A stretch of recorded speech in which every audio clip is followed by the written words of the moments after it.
में आपका स्वागत है। मैं हूं शावेद हुसैन जैदी। आज हमारे साथ मौजूद हैं पूर्व संयुक्त निदेशक चुनाव आयोग से डॉक्टर मोहम्मद हमीद साहब, जिससे हम बात करेंगे, जो बीजेपी से जुड़े हैं। तो जिस तरह से मौजूदा हालात में चुनाव आयोग की क्या अहमियत है, उसका क्या रोल है, उस पर भी बात करेंगे और इस पर भी चर्चा करेंगे जैसे मौजूदा हालात चल रहे हैं। बीजेपी मौजूदा हालात में क्या मुसलमानों के फायदे के लिए कुछ कर रही है, क्या कर रही है, वो ये भी बताएगी। तो आपका बहुत बहुत स्वागत है। सबसे पहले मैं ये जानना चाहूँगा, अक्सर जब चुनाव होता है तो ईवीएम से चुनाव होता है, अक्सर लोग ईवीएम पर उसको सवालिया निशान उठाते हैं। कुछ लोग कहते हैं सही है, कुछ लोग कहते हैं गलत है। आप क्या कहते हैं? मैं तो अपनी मशीनों को सही कहूँगा जो इलेक्शन कमीशन के द्वारा इलेक्शन कराया जाता है। जहाँ तक सवाल है ईवीएम का, इलेक्ट्रॉनिक वोटिंग मशीन, आपने देखा होगा कि पूर्व में चुनाव हुआ करते थे, कभी बैलेट चोरी होते थे, कभी बक्से लेके भाग जाते थे, कभी ठप्पे लगा के डाल दिया जाता था। लेकिन ये जो हमारी इलेक्ट्रॉनिक वोटिंग मशीन है, इसके लिए बहुत कहा गया कि साहब हम वोट डालते हैं, अंधेरे में डालते हैं, कहाँ वोट जाता है नहीं पता चलता, यही सोचते हैं। लेकिन कुछ दिनों के बाद आपने देखा होगा कि हमने एक वीवीपैट की मशीन लगाई साथ में, जिसमें कि हमारे वोटर्स को ये पता है कि वो सेकंड्स के लिए देख लेता है, जब बटन दबाता है, कि हमारा वोट किसको गया है, कितने बज के कितने मिनट में गया है। पहले क्या प्रॉब्लम थी कि जो हमारे पिटिशंस होते थे इलेक्शन कमीशन के, वो हमारे बक्से जाके लॉक हो जाते थे न्यायालयों में और हमें परेशानी होती थी, कम पड़ते थे। इसी तरीके से हमारी मशीनें भी जाती थी और जाके न्यायालय में रुक जाती थी और हमारे पास बहुत ज़्यादा मशीनों की आवश्यकता होती थी कि देश में कहीं ना कहीं चुनाव होते रहते हैं। आपने देखा होगा कि 5 स्टेटों के चुनाव हुए, उससे पूर्व 5 स्टेटों के चुनाव हुए, उससे पहले लोकसभा का चुनाव हुआ। तो इसलिए इन सब बातों को देखते हुए सभी पार्टियों को बुलाया गया, बताया गया और दिखाया गया कि देखिए सब आपके सामने हम दिखा रहे हैं कि आपकी ये वोटिंग मशीन है, इस तरह वोट करती है और ये वीवीपैट मशीन आपको शो करती है। तो सेकंड्स के लिए आपको दिखता है, उसके अंदर जब आपने बटन दबाया तो आपका वोट की स्लिप आती है। और जो दूसरा रोल अंदर चल रहा होता है, वो रोल हम लोग उसको रिजर्व कर लेते हैं और कभी अगर न्यायालय में इसका पिटीशन होता है तो रोल जो है वो न्यायालय को जमा कर दिया जाता है, न्यायालय से जो भी करना है। जहाँ तक सवाल मशीनों का है, मशीनें हमारी फ्री हो जाती हैं। आज आपको ये खुशी होगी कि हमारे कम से कम 15-20 देशों में, छोटे छोटे जो हमारे पड़ोसी देश हैं, उनमें ईवीएम दी जाती है हिंदुस्तान से। और आपको ये भी खुशी होगी कि पूरे दुनिया में सबसे बड़ा डेमोक्रेटिक कंट्री चुनाव के लिए जो सेफ और सुरक्षित चुनाव कराता है, निष्पक्ष चुनाव कराता है, वो हमारे भारत का चुनाव आयोग है। और ये जो मशीनें हैं, ये उनको भी हम पड़ोसी देशों को देते हैं, उनको हम अपने ऑब्जर्वर देते हैं। यहाँ तक कि आप देखेंगे हमारे चुनाव आयोग में आज की डेट में उनके प्रशिक्षण का पूरा प्रोग्राम है, ट्रेनिंग दी जाती है। विदेशों से हमारे चीफ इलेक्शन कमिश्नर और उनके ऑफिसर्स ये देखने आते हैं कि हमारे देश का चुनाव की प्रक्रिया क्या है, वोटिंग कैसे की जाती है, वोटिंग का रखरखाव कैसे है मशीनों का, और हमारे किस तरह की चुनाव की प्रक्रिया है, किस तरह से हम वोटर लिस्ट बनाते हैं। ये सब पहले वो थ्योरी पढ़ते हैं, उसके बाद इस चुनाव को करते जाते हैं। और मैं जहाँ तक सवाल है कि ईवीएम की बात की जाती है, ईवीएम बिल्कुल निष्पक्ष है, इलेक्ट्रॉनिक मशीन है और वो बैटरी ऑपरेटेड है। उसमें कोई हेराफेरी नहीं कर सकता। ये जस्ट लाइक कैलकुलेटर है। जिस तरह आप लोग कैलकुलेटर यूज़ करते हैं, उसके अंदर जो भी गिनती डालेंगे वही गिनती बाहर कैलकुलेट करके आती है। अच्छा, अक्सर मशीनों पर ये शिकायत होती है, पोलिंग करके आप वोट किसी और को डाल रहे हैं और बीजेपी को जा रहे हैं, हो जाता है। ये आप लोगों का आरोप है और प्रेस भी जानती है इस बात को। हर साल 25 जनवरी को हम अपने इलेक्शन कमीशन ऑफ इंडिया का एक पर्व मनाते हैं, जो कि इलेक्शन का डे होता है। जब से शुरू हुआ हमारा इलेक्शन 25 जनवरी से, तो आप ये देखिए कि उसमें हम लोग मीडिया वालों को भी इनाम देते हैं, पुरस्कृत करते हैं। क्यों? क्योंकि मीडिया हमारा एक स्तंभ है। और आपने देखा होगा कि जब भी हमारे प्रेस वाले होते हैं, वो निष्पक्ष वोटिंग करें को देखते हैं और हमारी प्रक्रिया को देखते हैं, हमारे ऑब्जर्वर को देखते हैं, चुनाव को देखते हैं। जहाँ कहीं फील्ड से रिपोर्ट करते हैं वो कि यहाँ पर ये भ्रांति हो रही है या यहाँ पर ये बेईमानी हो रही है या जो भी कहीं लड़ाई है, झगड़ा, जो भी चीज़ रिपोर्टिंग करते हैं, उस पर हमें किसी इलेक्शन कमीशन को किसी की पूछताछ करने की आवश्यकता नहीं। सीधे गवर्नमेंट देता है और उस पर चुनाव आयोग नोटिस देता है। और इतनी हमारी विश्वसनीयता है चुनाव आयोग की इसमें प्रेस वालों के ऊपर। तो ये बात आप सोच नहीं होनी। आप देखिए फील्ड में आप लोग रहते हैं, आप लोग जानते हैं कि जब ये ईवीएम होती है, ईवीएम को बोलते हैं first level check of machine. ये जब मशीनें होती हैं ये चेक की जाती हैं वोट से पहले और इनको स्ट्रांग रूम में रखा जाता है। उस वक्त हमारे जिला निर्वाचन अधिकारी जो होते हैं डिस्ट्रिक्ट मजिस्ट्रेट उनको नोटिस देते हैं सारे पार्टियों की कि आप देखिए हमारी मशीनें, और मशीनें देखिए उनके सामने साफ सफाई होती है और पैक करके रख दी जाती है। और ये वोट निराधार है, इलेक्शन कमीशन के ऊपर लगाना या ईवीएम के ऊपर लगाना, इसमें बेईमानी की जाती है। क्यों? क्योंकि जब भी आप वोटिंग मशीन लाते हैं लोग रेंडमली चेक कराते हैं। चुनाव जिस दिन होता है बैलेट पेपर की बैलेट मशीन को यूज़ करते हैं, रेंडमली उनके सारे पोलिंग एजेंट मौजूद होते हैं, उनके सामने रेंडमली चेक करते हैं। अगर इलेक्ट्रॉनिक मशीन है, अगर कहीं पर कोई गड़बड़ होती है मशीन के अंदर टेक्निकल फॉल्ट आ सकता है तो इमीडिएटली हमारा रिप्लेसमेंट है, हम उसको ठीक करने में टाइम वेस्ट नहीं करते, वो हमारे सेक्टर मजिस्ट्रेट कर देते हैं इमीडिएटली, जिनके पास एक्स्ट्रा मशीनें होती हैं और इमीडिएटली उसका सोल्यूशन हो जाता है। वोटिंग रुकती नहीं है। अगर वोटिंग रुकती है तो उसके लिए हमारा पोलिंग स्टेशन अफसर जो है प्रिसाइडिंग अफसर उसको पूरा अधिकार है कि उस समय देता है कि हमारे इनक्लोजर में जितने भी वोट आ चुके हैं वोट डालने के लिए वोटिंग प्रक्रिया पूरी की जाए। अच्छा, अब हम दूसरे उत्तर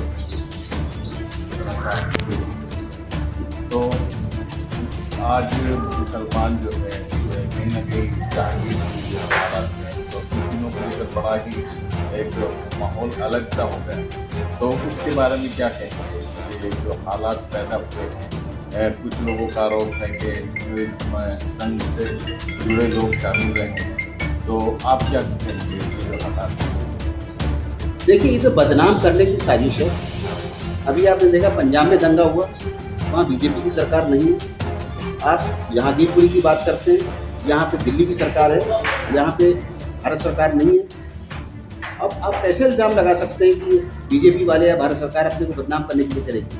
बल्कि भारत सरकार के पास पुलिस है, उन्होंने उनको रोका है और रोकने के इसमें जो पकड़े गए लोग वो आपकी पार्टी के हैं, कांग्रेस की पार्टी के लोग हैं जिन्होंने शरारत की और इसको अंजाम दिया। और हमारी जो कम्युनिटी है जिससे हम आते हैं मुस्लिम कम्युनिटी से, उसको बदनाम करने की साजिश है। अच्छा, अब मौजूदा हालात में बीजेपी के क्या क्या चाहते हैं?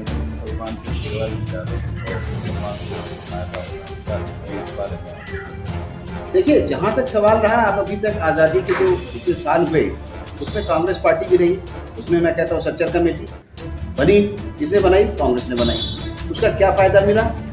मैं तो नहीं समझता कि किसी मुसलमान को फ़ायदा मिला हो। उन्होंने अपने लिए बनाई थी, दिखाने के लिए कि अभी मुसलमान कितना नीचे है ग्राफ में, उस पर कभी कोई अमल नहीं किया। उसका अमल न करने से हमारे किसी कम्युनिटी को फ़ायदा नहीं हुआ। अब जहाँ तक सवाल है मोदी जी का, तो मोदी जी ने जो नारा दिया है वो प्रैक्टिकल दिया है, सबका साथ सबका विकास, तो सबके लिए। आप देख लीजिए, चाहे वो प्रधानमंत्री आवास योजना हो, चाहे वो गैस की सब्सिडी हो, चाहे वो लेडीज़ को पेंशन की व्यवस्था हो, चाहे उनके रोड्स बनने की बात हो, चाहे डैम बनने की बात, जो भी डेवलपमेंट की बात हो, चाहे बिजली देने की बात हो गाँव में, तो हर एक को दी जा रही है। वहाँ पे ये नहीं देखा जाता कितने मुसलमान हैं, कितने गरीब हैं, उनको नहीं देना है, और ये हमारे ब्राह्मण्स हैं या हमारे हिंदू समाज से उनको देना है, ऐसा नहीं है। गाँव में सीधी दी जा रही है। और आप देखेंगे कि जो कांग्रेस के समय देश पिछड़ गया मुसलमानों का देखने मिलेगा, तो आज देखिए कि वो स्थिति नहीं है। आज हर एक को बराबर से चीज़ें दी जा रही हैं, चाहे वो मुसलमान गाँव में रहता हो, और उसमें मैं देख रहा हूँ कि ज़्यादा से ज़्यादा मुसलमानों को फ़ायदा हुआ है। अब इस बात को मुसलमान समझ नहीं सकता, तो उसका जहाँ तक सवाल है, अभी आपको मैं बताऊं कि अभी दूसरी के मीटिंग में पूछा गया कि सीए का क्या होगा। मैंने कहा बिल्कुल सही होगा। आप मुझे ये जवाब दीजिए कि आज तक तो किसी ने निकाला नहीं, और पहले ये कहा करते थे कि बीजेपी आ जाएगी तो मुसलमानों को खा जाएगी, ये तो था। आप देखिए 5 साल अटल जी के, उसके बाद 7 साल हमारे मोदी जी के, आज 12 साल होने को आ गए। आपको पहले एग्जाम्पल है उत्तर प्रदेश का कि जहाँ देखिए मुजफ्फरनगर में जो झगड़े हुए थे और कई जगह झगड़े हुए, आज देखिए 5 साल बीत गया योगी जी का, मोदी जी का, उत्तर प्रदेश के लिए कोई झगड़ा हुआ? झगड़े के अंदर हिंदू और मुसलमान दोनों मरता है, उसका दोनों का नुकसान होता है, किसी का नुकसान नहीं। ये तो एक अपनी वो साग बनाने के लिए कुछ किया नहीं है, बीज मिटाने के लिए वो बीजेपी पे आरोप लगाते हैं। अभी ताज़ा मामला देखिए जिसमें मैंने दूसरे चैनल पे बात की थी और कहा था कि अशोक गहलोत को इस्तीफा दे देना चाहिए। क्यों?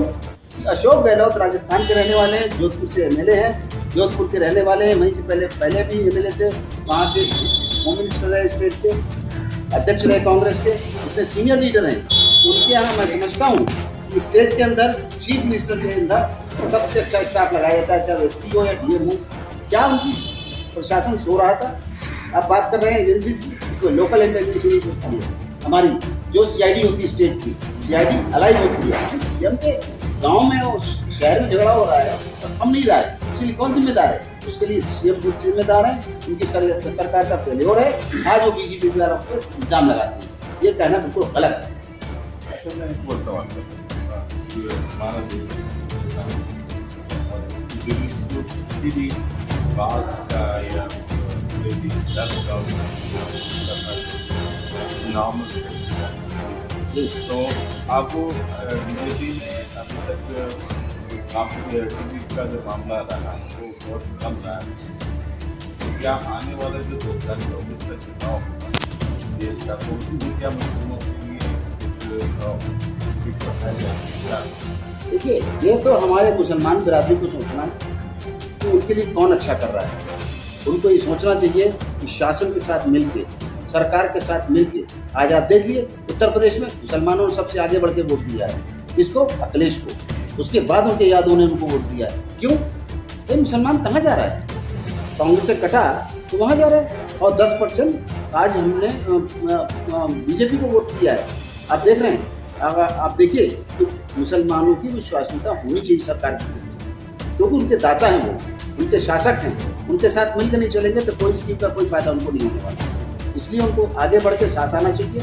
आप देखिए कि किसी भी एमएलए एमपी नहीं बने, लेकिन फिर भी सेंटर में भी मिनिस्टर नकवी साहब और यहाँ पे दानिश आज़ाद को बनाया गया है, जो किसी हाउस के यहाँ पर मेंबर नहीं थे। ऐसा नहीं है, बीजेपी सोचती है। अगर नहीं सोचती होती, मुसलमानों की विरोधी होती, तो उत्तर प्रदेश में भी मंत्रिमंडल बनाए, उसमें मुसलमान मिनिस्टर नहीं बनता। और यहाँ पे सेंट्रल मिनिस्टर बना रखा है। और हमारे एमपी भी कई हैं, आप देख रहे होंगे, उससे पहले भी लीडर थे। ये तो हमारी अपनी सोच होना चाहिए।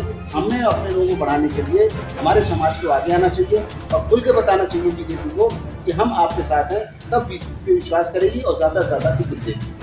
जब जीतने वाले नहीं हैं, लड़ने वाले नहीं हैं, तो किसको देगी टिकट? कुछ बीजेपी वो मुस्लिम विरोधी बयान देती है, तो उसके बारे में उनको पार्टी की इस तरह का रोक क्यों नहीं करना चाहिए, तो उससे माहौल भी खराब। मैं आपसे जानना चाहूँगा कि कौन सा मुस्लिम लीडर है जिसने कि मुसलमान विरोधी दिया है बयान? बीजेपी में रहते हुए जवाब दीजिए। मुस्लिम लीडर बीजेपी हाँ, एग्री।